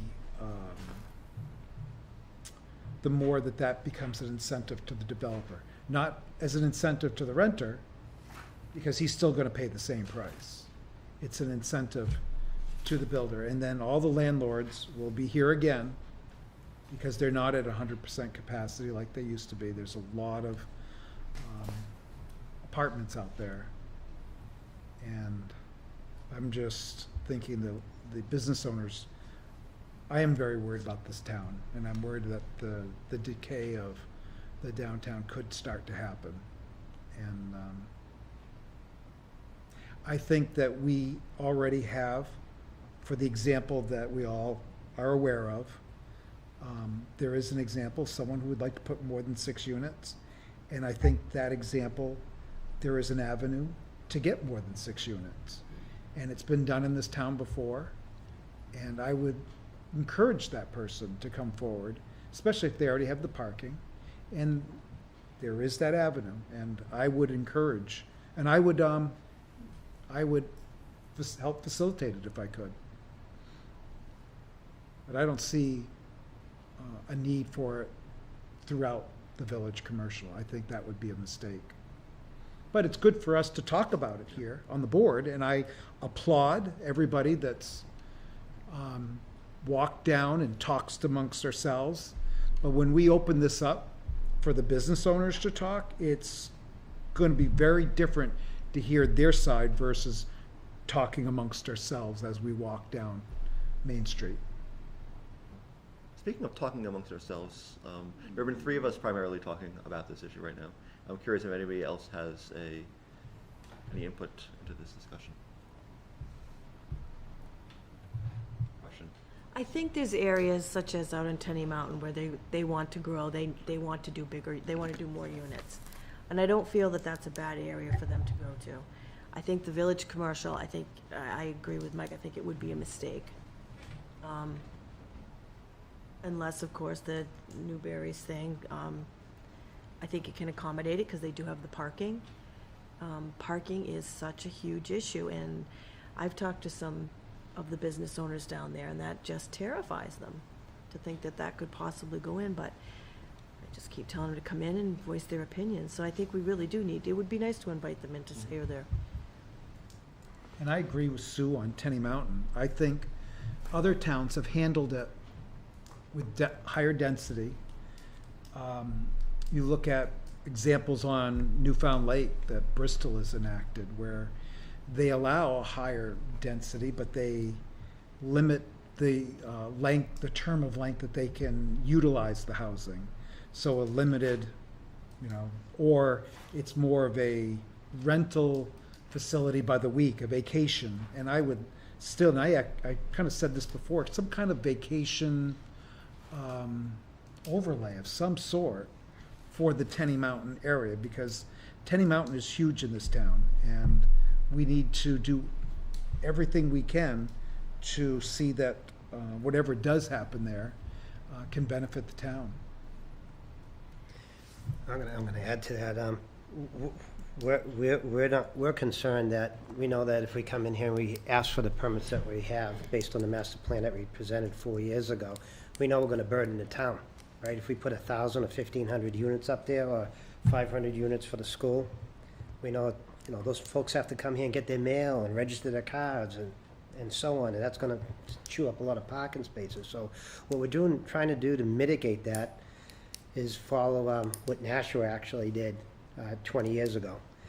And what we're doing is we're working with PSU, since they're gonna have some of the apartments up there and utilize them as a facility, to work out an agreement with the bus route, with the PSU buses. So what we do is we'll pick up the burden and allow everybody to jump on the school buses, the college buses that go around. They're gonna loop all the way up to Tenny, and come here, and that service is gonna be provided for free, so folks won't be driving into the town. And that's how we're addressing it out in the edge. We don't wanna bring extra 40, 50 cars a day into town, so we're trying to encourage people to use the bus system.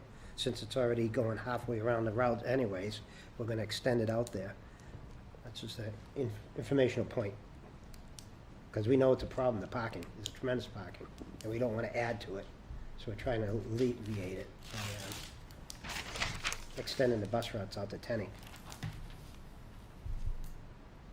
And we're not talking, we're talking vacation type. Talking When about we- the whole communities could use the system. No, I'm talking about, you're talking 1,500 units, did you say, or how many extra Well, I units? say that because it's a combination of a hotel, housing, workforce housing, and so on. It's everything, yeah. The majority of it is vacation housing. But the bottom line, whether it's 1,500 houses or businesses or incubators, it's still a lot of people that have vehicles that have to come to town. Yeah. So, I mean, there's definitely an issue with the parking, and I mean, if you look at Plymouth at its most vibrant various times in its past, it has had a really kind of busy downtown full of lots of people, and there's a real benefit to bringing lots of people downtown. We do have a capacity problem right now because of the parking, and so I kind of understand both sides of this. Oh, I do too. Yeah. The vibrancy of having lots of people there is actually a really good thing. And finding ways of bringing people in is good.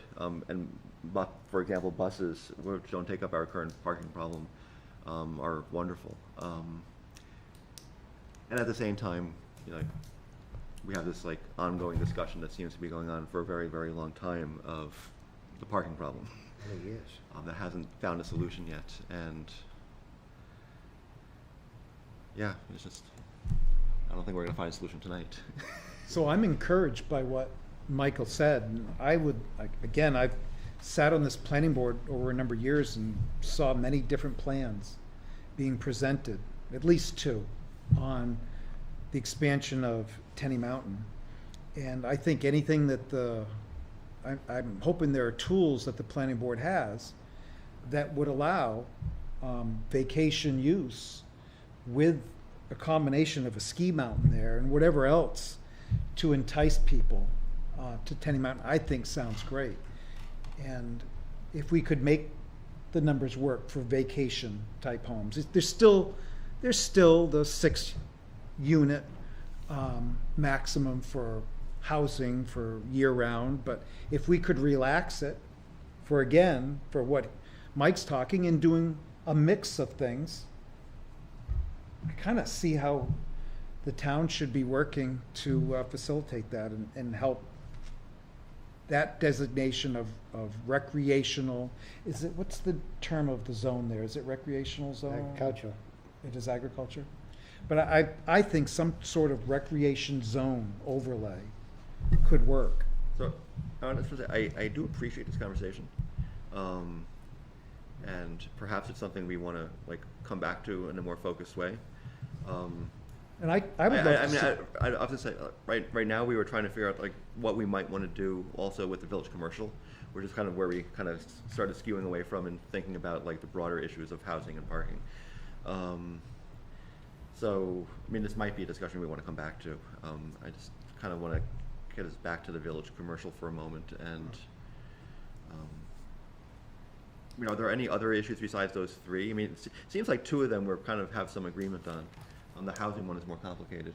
Are there any other issues that we see in terms of zoning of village commercial that are pressing? I think those were the ones on our list, so Okay. got them. Maybe, I feel like, again, we have a lot to do with the site plan review regs and everything, but this is why we kind of wanted to get a little bit of guidance on thinking this through. The next item on the agenda, actually, that's not where it is, sorry.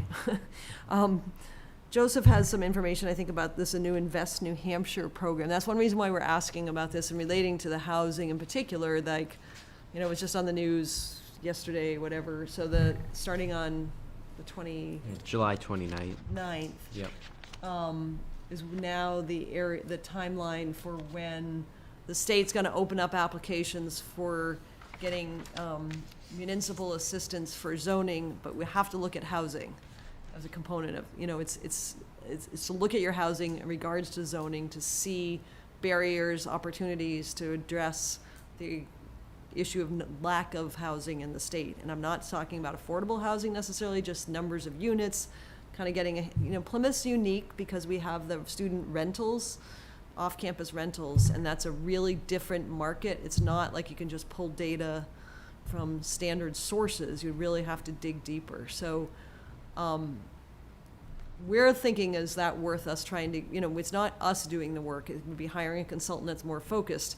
If they follow the Plan New Hampshire route that they've done, which is what we have heard, a big part of that process needs to look at public input. So we'd have somebody that can dedicate more time to helping to organize some meetings, help us with these meetings and stay focused on it so we're not getting pulled off in different directions, and really, maybe inventory how many units we have and where, and do some thinking of what might be the best solution, both in town and at Tenny Mountain or around the entire, looking at Plymouth as a whole. So, I think after the 29th, we'll know more with that grant application. My guess is there's gonna be a lot of communities jumping in on it, and I don't know how many consultants are gonna be available to do something to help. Until we see the guidance of it. Again, we've got a stormwater asset management plan starting up. That's gonna be a couple of years. We put in an application just last week for a culvert project, and if that took off, managing that grant would be figuring that part out.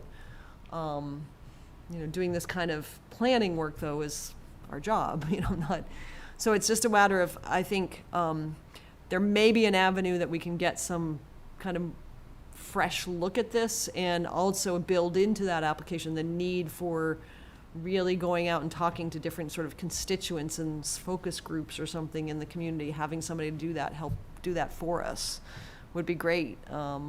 That's just a thought. And potentially having a holistic vision that would include solutions to the parking problem. Right, yeah. Which Hearing seems that, to be the how do major you barrier. balance, how do you solve the problem, which is, what is the problem and how do you solve it? Is it a parking problem or is it a housing problem or both? And then how do you work with those together? I don't know. I think it's, years ago that town did a housing study, but it did rely on a lot of just sort of general county data and that kind of thing. So it's hard to we need a deeper dive into what our issues are in the university.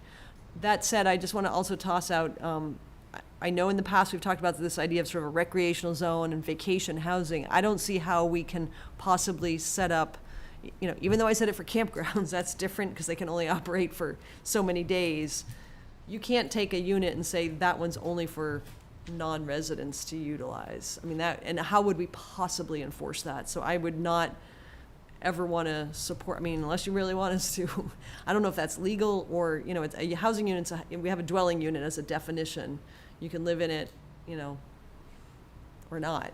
It's sort of a,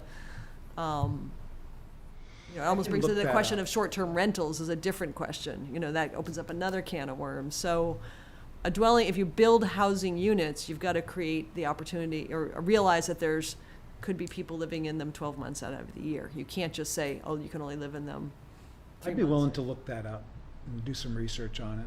But also, how would we possibly enforce it? I know, that's what I'd find out. Yeah, the town would have to hire 2 more code enforcement officers, so. Well, but I'll see what I can find for you. Okay. Might be a lot simpler than you think.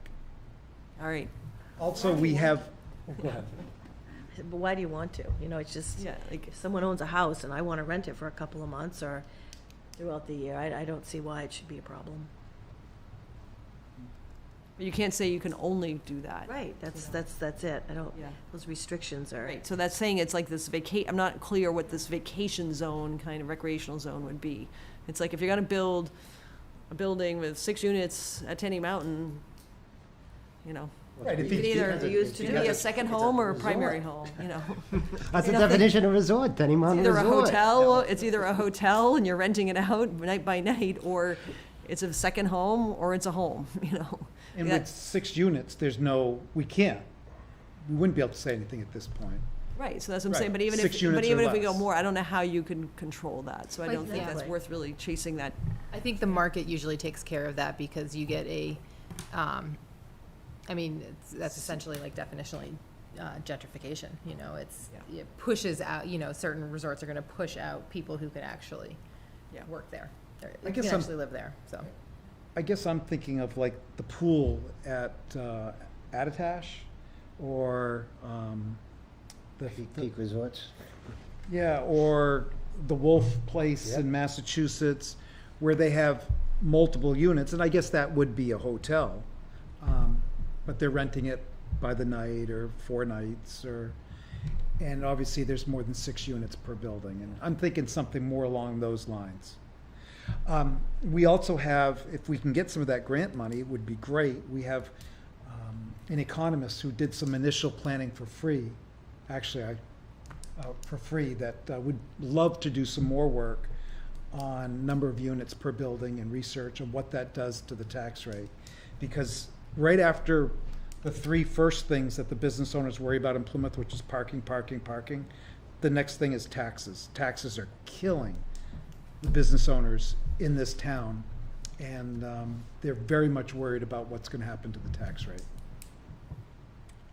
So I wonder, just for expediency, just to go back to like the agenda here, if we leave the housing number units off for now and focus on the setbacks and the height as like a nice quick fix, and then do the focus on the housing for the more extended study and grant, which would hopefully answer some of the reservations people have about parking and such.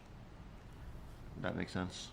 And again, I'm happy to help with the grant application if it seems like the grant application is one thing, but administrating a grant is a whole different burden that not many people think about when they write grants. So, so as long as that's something that you guys can take on long-term, Again, we don't know enough about the Yeah. programs to really know what the requirements are. If it's federal requirement, or if it's run through Plan New Hampshire, it's pretty simple. Yeah. So this helps us to think through as we get the guidance in the next couple of weeks about what that application's gonna look at, and we can, I think it's important to also mention that my partner, the developer that's coming in here, we're not following what everybody else is doing or what the trends are. We're setting the trends, and that's most of my times at the State House and working with industry, the space industry and National Guard, with Senator Hassan's office. We're already working all this stuff, and I think it's probably in a month we'll be back in front of the board to give you an idea what we're trying to do, and we're bringing industry up here, and that's what we're trying to push. Safe, healthy industry up here that helps us offset the workforce. I keep saying workforce housing, but the new grant that's coming out for the workforce housing, there's some other components in there, meaning they're not just giving money out to build houses. You have to have industry to offset that and so on, and that's what we're trying to work around. So instead of me giving bits and pieces, probably we'll schedule something. Not this next meeting, but maybe 2 months out. let us know, we'll get you on the Yeah. agenda, okay? This sounds like higher type wages. The whole purpose of what we're doing is just that, is to generate jobs that are $35 an hour. So the trickle down happens. Should we? Are we set with this discussion for now? All right. Sorry about the tangent. No. So, RSA updates. Joseph?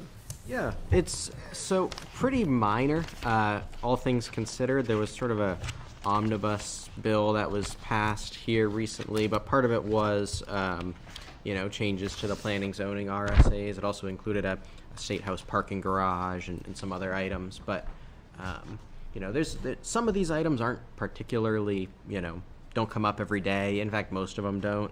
And a lot of them ended up being changed to, may or could, like we were talking earlier, they took out the shalls of the proposed language. So it's pretty minimal stuff, but, there's new training, I guess, that's going to be developed by BEA. There's already been the previous training, but I think this is sort of instructing them to sort of get a little bit more clarification. And the original intent of this was to require members to attend training, but that got dropped. So it's not a requirement, but the training is going to be provided to anyone free of charge by no longer OPD, or is it OPD? Whatever it's called now.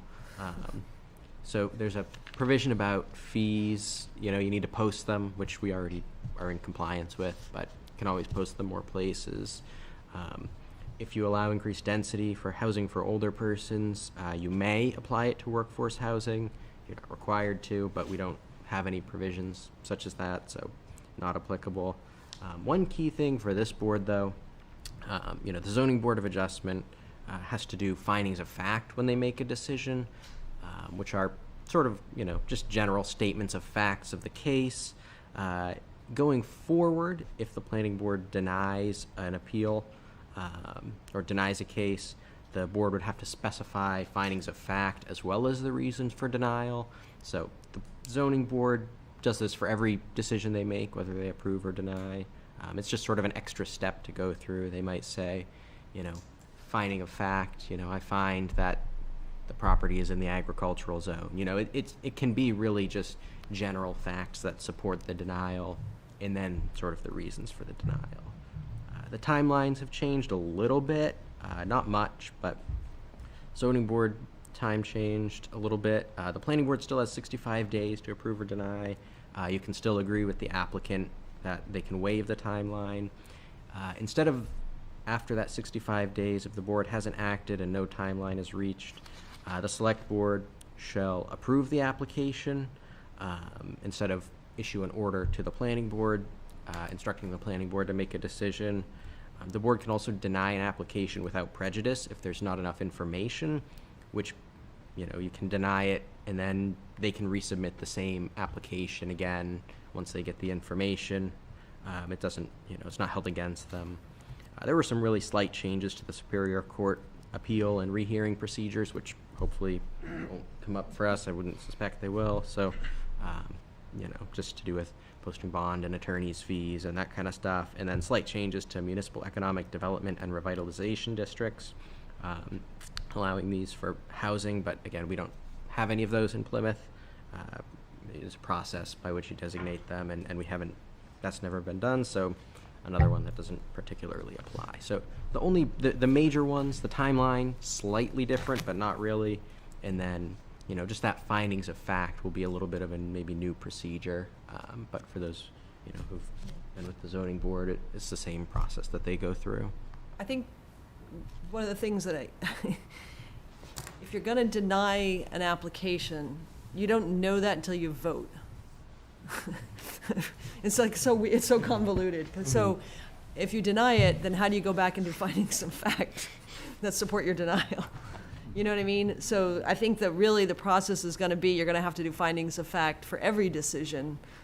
I mean, usually you give conditional approval, but you'd have some facts saying they've met all the requirements, so therefore, except for 1, 2, and 3, and therefore we're gonna condition on those, or, So we will work on trying to get like a sheet that we use with the zoning, what are the facts, just kind of trying to remind you guys to work through that.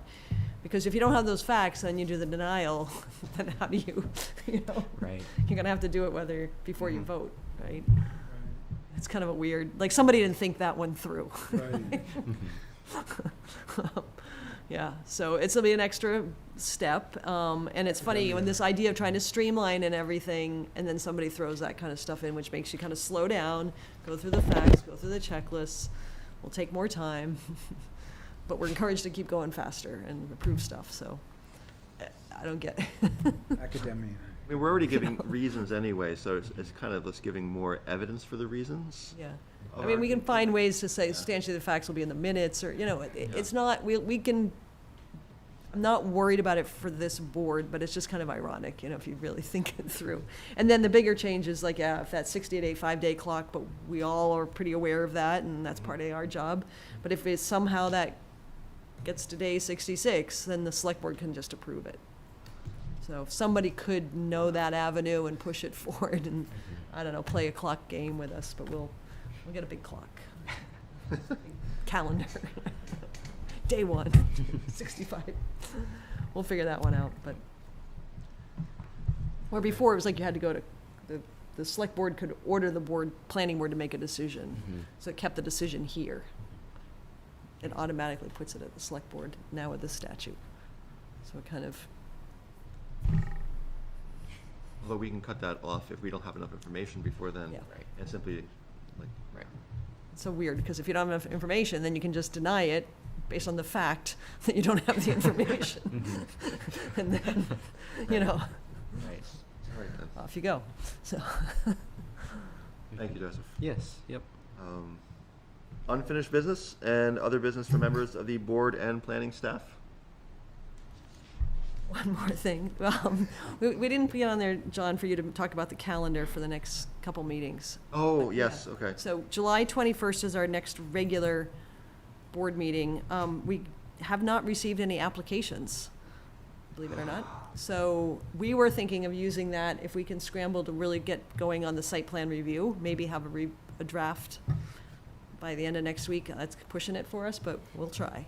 What the heck? So if we have comments, we should get it Yeah. out to you quick. So if we can get something to you by next Friday, then you'd have, like, hopefully, and if you want a hard copy, I'm happy to mail it to you if that is easier. Let us know, but we'll try to email. So just really do try to read it, like that Monday, or the few days before the 21st would help, okay? As long as we can get stuff to you. And then the August 4th work session, you wanted to maybe suggest? It might, be- I wouldn't mind that being a day off perhaps for the summer. Attaboy. Sounds great. I'll be on an island in the middle of Lake Umbagog. Then I am even more in favor of taking it off. As vice chair. So you want to cancel that meeting? Is that the consensus? Yeah.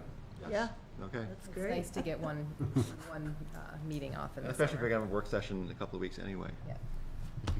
maybe. Yeah, so that the 21st will be more like a work session, like, kind of like tonight, so more focused hopefully on the site plan. But Yeah. we are going to ask that you guys really do come having read it, or we're going to have to go through it more laborious kind of way. And if you want a hard copy, we can mail it, or stop by town hall, we'll pick it up or whatever, so. Thanks. Okay. Do the members of the public have comments?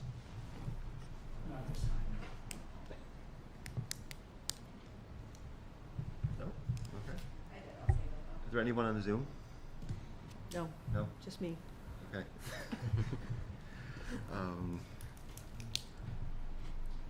Motion to adjourn? Second? All in favor? Aye. Aye. Opposed? All right, meeting is adjourned at 8:32.